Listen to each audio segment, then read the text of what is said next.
नमस्कार छात्रों, स्वागत है आपका हिंदी व्याकरण के चैनल में झारखंड टारगेट में।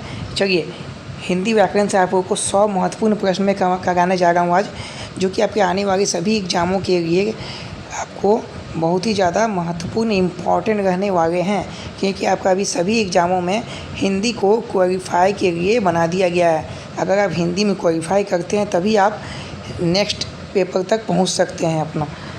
चलिए, हिंदी को क्वालिफाई करने के लिए थोड़ा सरल बनाएं। चलिए, हम आप लोग को हिंदी का टोटल करवा देंगे, ठीक है, सिलेबस से। चलिए, आज देखते हैं 100 महत्वपूर्ण प्रश्न MCQs करते हैं 100। देखिए, पहला क्या है आपका, हिंदी। सुनेगा तुम भी। हिंदी मानक वर्णमाला में कुल कितने वर्ण होते हैं बताइए। अगर एग्जाम में आपका आ गया हिंदी मानक वर्णमाला में कुल कितने वर्ण होते हैं, तो 52 होते हैं। 52 वर्णमाला होते हैं, ठीक है। देखिए, अगला देखिए, अंतस्थ व्यंजन की संख्या कितनी होती है। अंतस्थ व्यंजन की संख्या कितनी होती है, कितने, 4 होती है, ठीक है। अंतस्थ व्यंजन की संख्या 4 होती है। और आगे देखिए, स्वरों की संख्या कितनी मानी जाती है बताइए। स्वर कितने हैं हम लोग के, तो 11 हैं, ठीक है। 11 स्वर है, 11 स्वर्ण है। आगे देखिए, हिंदी मानक वर्णमाला में कुल कितने वर्ण हैं, सिर्फ 52 है। 52 तुरंत बताते हैं, हो जाता है नींद में आएगा। तो हिंदी शब्द की उत्पत्ति कहाँ से हुई है बताइए। हिंदी शब्द की उत्पत्ति कहाँ से हुई है, तो सिंधु से हुई है, ठीक है। याद रखिएगा, हिंदी शब्द की उत्पत्ति सिंधु से हुई है। आगे देखिए, हिंदी वर्णमाला को कितने भागों में विभक्त किया गया है, तो 2 भागों में। हिंदी वर्णमाला जो है जिसमें 52 वर्ण हैं, उसको 2 भागों में विभक्त किया गया है, ठीक है। आगे चलते हैं हम लोग। हिंदी वर्णमाला में स्पर्श व्यंजनों की संख्या कितनी है बताइए। हिंदी वर्णमाला में स्पर्श व्यंजनों की संख्या कितनी है, तो 25 है। हिंदी वर्णमाला में स्पर्श व्यंजनों की संख्या 25 है, ठीक है। स्पर्श व्यंजन बोल देगा ना तो 25 है, ठीक है। और वर्ण व्यंजन बोल देगा ना, वर्ण व्यंजन, तो हो जाएगा 52। आगे देखते हैं हम लोग, मात्रा के आधार पर, ठीक है। मात्रा आप लोग जानते ही होंगे। मात्रा के आधार पर हिंदी स्वरों के दो भेद कौन कौन से हैं बताइए। एक हो जाएगा ह स्वर और एक हो जाएगा दीर्घ स्वर, ठीक है। आगे देखते हैं, हिंदी वर्णमाला में व्यंजनों की संख्या कितनी है, व्यंजन कितने हैं। वो तो था तुम्हारा, ये बोले थे तुम, हाँ, उसको तो ये बोले थे हम पहले, वर्ण बताए थे, व्यंजन तो बताए थे। व्यंजन तो आपका हो गया 33, व्यंजन हो गया आपका हिंदी वर्णमाला में 33 हो जाएंगे। पंचतंत्र क्या है बताइए। पंचतंत्र कहाँ है, क्या है, तो ये कहानी संग्रह है। पंचतंत्र का लेखक कौन है बताइएगा। पंचतंत्र का लेखक कौन है, आपको कमेंट कीजिए। विष्णु शर्मा है ना, वान भट्ट है, आपको कमेंट कीजिए। मैं 2 ऑप्शन देता हूँ आपको, ठीक है। चलिए, आगे देखते हैं, इंदिरापति किसे कहा जाता है। इंदिरापति किसे कहा जाता है, विष्णु भगवान को। विष्णु भगवान को इंदिरापति कहा जा रहा है, ठीक है। आगे देखिए, कबीरदास की भाषा कौन सी है। कबीरदास की भाषा है सदुक्खड़ी है भाषा, सदुक्खड़ी।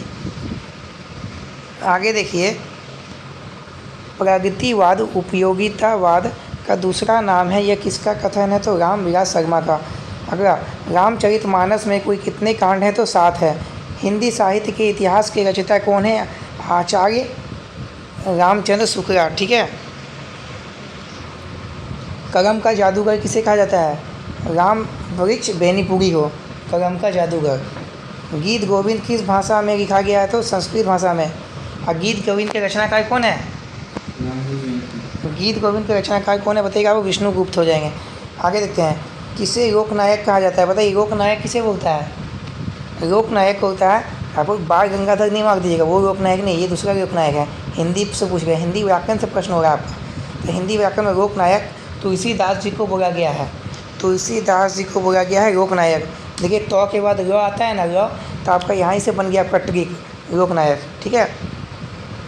आगे देखते हैं, विद्यापति की प्रसिद्ध रचना पद्मावली किस भाषा में लिखी गई है, तो मैथिली भाषा में लिखी गई है, मैथिली भाषा में लिखी गई है।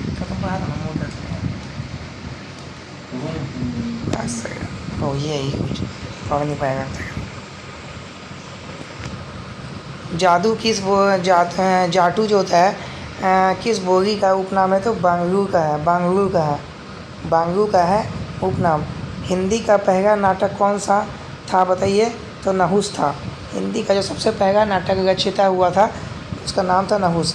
रामायण महाभारत आदि ग्रंथ कौन सी भाषा में लिखे गए हैं? तो आर्य भाषा में लिखे गए हैं। आर्य भाषा में रामायण महाभारत लिखे गए हैं आदि ग्रंथ। अगला देखते हैं, देवनागरी लिपि किस लिपि का विकसित रूप है? तो ब्राह्मी लिपि का विकसित रूप है, ब्राह्मी लिपि का। ठीक है, आगे देखिए, हिंदी की विशिष्ट बोली जाने वाली ब्रज भाषा जो है किस रूप में सबसे अधिक प्रसिद्ध है? तो काव्य भाषा में।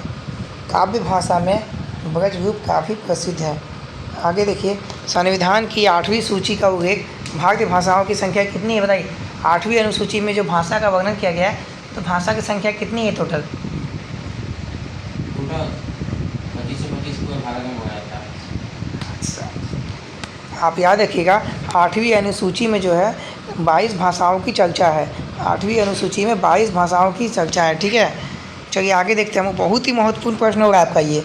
आपका यहाँ से कम मैक्सिमम प्रश्न आपका बनेंगे हिंदी में व्याकरण से। आपको यहाँ ध्यान से पढ़िएगा आज क्लास को। इसको वर्तमान हिंदी का प्रचलित रूप कैसा है? तो खड़ी बोली जाने वाली। पूछ देगा हिंदी की प्रचलित भाषा क्या है, रूप क्या है, ऑप्शन दे देगा, उसमें क्या होगा? खड़ी बोली हो जाएगा हिंदी का।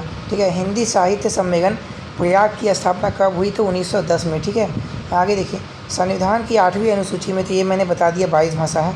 ठीक है, आगे देखिए, रिपीट हो गया था ये।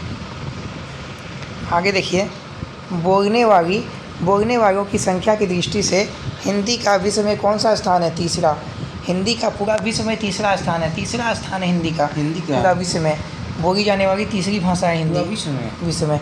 हिंदी भाषा का संबंध किस लिपि से है? देवनागरी लिपि से है। भाषा को मोटे रूप में कितने भागों में बांटा गया है? तो 2 भागों में बांटा गया, लिखित भाषा और मौखिक भाषा। हिंदी को अंगूठे लगाएंगे कुछ? हाँ, इसी में हम नोट करेंगे अभी, हम काट दो। 12 बज गया।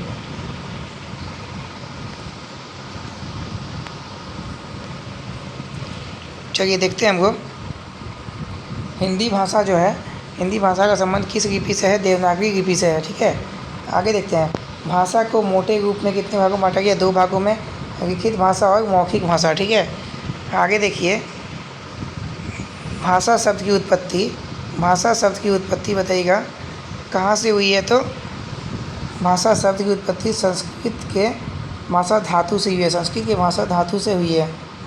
दुकान में नहीं करेगा सब चीज़। कवि नगेंद्र शर्मा ने राष्ट्रपति महात्मा गांधी के निधन से प्रभावित होकर कौन सी रचना की? तो रक्त चंदन की रचना की। ठीक है, आगे देखिए, नाट्यशास्त्रकारों द्वारा असामान्य रस कौन सा है? तो विभत्स रस है।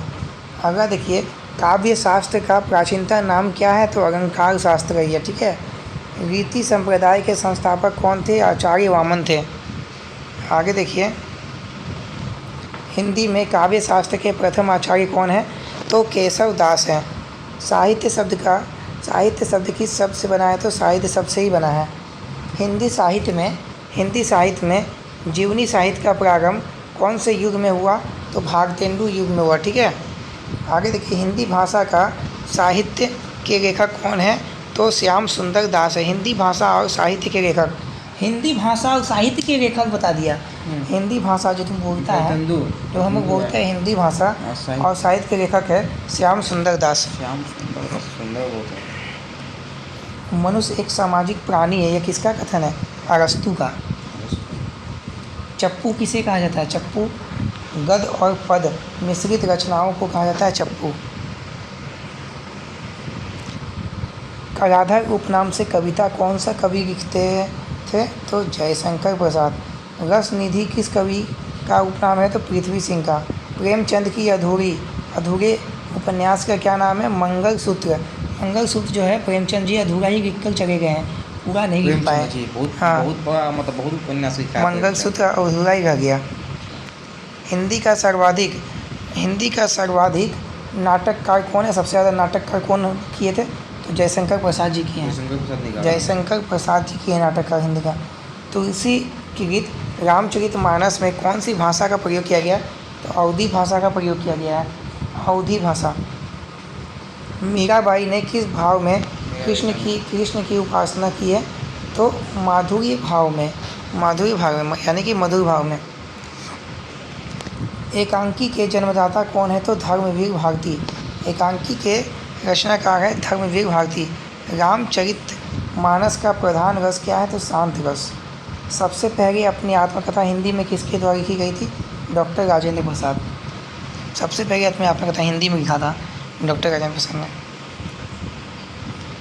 हिंदी कविता का पहला महाकाव्य कौन है? तो पृथ्वीराज रासो। हिंदी कविता का पहला महाकाव्य जो हुआ निर्माण पृथ्वीराज रासो का। हिंदी के सर्वप्रथम प्रकाशित पत्र का क्या नाम है? उदंड मार्तंड। उदंड मार्तंड प्रकाशन सर्वप्रथम हिंदी प्रकाशन। हिंदी का सर्वप्रथम प्रकाशित पत्र। उदंड मार्तंड। हिंदी साहित्य की प्रथम कहानी कौन सी है? तो इंदुमती। इंदुमती जो है हिंदी साहित्य की प्रथम कहानी है, ठीक है। आंचलिक रचनाएं किससे संबंधित होती है? तो क्षेत्र विशेष से। कहाँ से? हिंदी गद्य का जन्मदाता। तो चलिए हमारा नेक्स्ट क्वेश्चन है, देख सकते हैं पूछा जा रहा है कि हिंदी गद्य के जन्मदाता किसको माना जाता है? तो भरतेंदु हरिश्चंद्र को, ठीक है। चलिए नेक्स्ट क्वेश्चन है हमारा, देख सकते हैं स्क्रीन पर आप लोग का यहाँ पे। कबीर किसके शिष्य थे? कबीर किसके शिष्य थे? रामानंद के शिष्य थे, ठीक है। हाँ, बिहारी ने क्या लिखते थे बताइए आप? बिहारी ने क्या लिखे हैं? बिहारी क्या लिखते थे? दोहे लिखते थे। अच्छा, चलिए इसका आंसर दोहे, ठीक है, दोहे। उसके बाद देख सकते हैं हमारा आधुनिक काल के समय होता है। आधुनिक काल का समय कब से माना जाता है? आधुनिक काल का 1900 से अब तक। हाँ, 1900 से अब तक। 1900 से अब तक माना जाता है, बिल्कुल सही जवाब है। चलिए हमारा नेक्स्ट क्वेश्चन है, बोला कि हिंदी का आदि कवि किसे माना जाता है? हिंदी का आदि कवि किसे माना जाता है? स्वयंभू को। क्वेश्चन बताइए आप। स्वयंभू को माना जाता है, स्वयंभू को। स्वयंभू को माना जाता है, स्वयंभू, ठीक है। चलिए बोला जाता है किस काल को बोलता है? स्वर्ण काल माना जाता है। काफ़ी ज़्यादा इंपॉर्टेंट भक्ति काल को। हाँ, भक्ति काल जो है, भक्ति काल को माना जाता है स्वर्ण काल। अच्छा, ये क्वेश्चन बताइएगा आप लोग, निर्गुण भक्ति काव्य के प्रमुख कवि कौन थे? कबीरदास। हाँ, कबीरदास काफ़ी ज़्यादा प्रमुख है, पता है जैसा कि आपको, ठीक है। कबीरदास काफ़ी प्रमुख है। किस युग को बोलता है आधुनिक हिंदी कविता का सिंह द्वार कहा जाता है? बताइए आप लोग। भागतेंदु युग को। भक्तेंदु युग को। उसके बाद आपको बताइएगा अन्वय में कौन सी संधि आती है? बताइए। गुण संधि। अन्वय कैसा हुआ है? गुण से गुण बता रहा है, मतलब, ठीक है। तो चलिए नेक्स्ट क्वेश्चन बढ़ते हैं। बोला चयन में कौन सी संधि होता है? चयन में अयादी संधि। अयादी। चयन में कौन संधि है? अयादी संधि, ठीक है। य का उपयोग हो गया। तो चलिए यहाँ पे आपको 100 क्वेश्चन आपका यहाँ पे कंप्लीट करा दिया मैंने आज। तो चलिए एक लास्ट क्वेश्चन बचा है, वो भी मैं करा देता हूँ, ठीक है। लास्ट क्वेश्चन बोल रहा है कि मूल स्वरों की संख्या कितनी होती है? मूल स्वर होता है, जब आपने पढ़ा होगा स्वर संधि, व्यंजन संधि, इसमें स्वर होते हैं।